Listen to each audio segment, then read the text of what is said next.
बहुत खेसारी लाल, पवन सिंह, राकेश मिश्रा, रितेश पांडे केकरा साथे यहाँ के नईखी बजैले केहू के नाम हम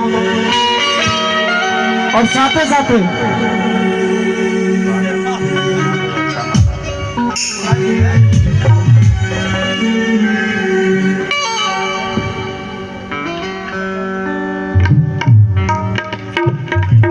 और हमारे बहुत बढ़िया पैड मास्टर जी यूट्यूब के कलाकार राहुल भैया है।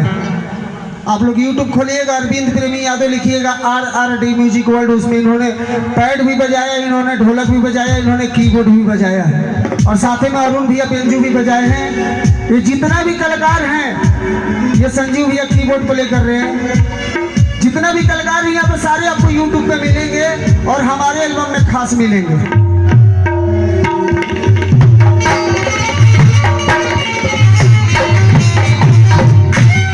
क्या बात है, रात में बजाएगा घबरा मत।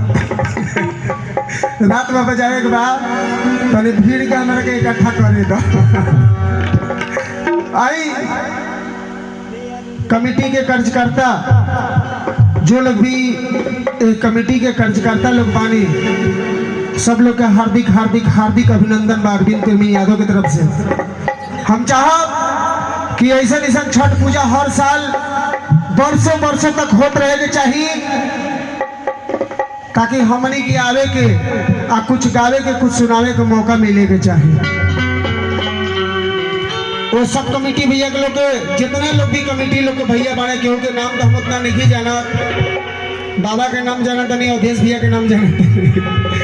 हम चाह कि छठी माई से इन लोग के 5 साल उम्र बढ़ा दी, हमारो उमरिया में से काट के, ताकि ऐसा ऐसा प्रोग्राम होत रहे और ऐसा ऐसा हमनी के आशीर्वाद लेवे का मौका मिलत रहे। आई भोजपुरी में कहल गइल कि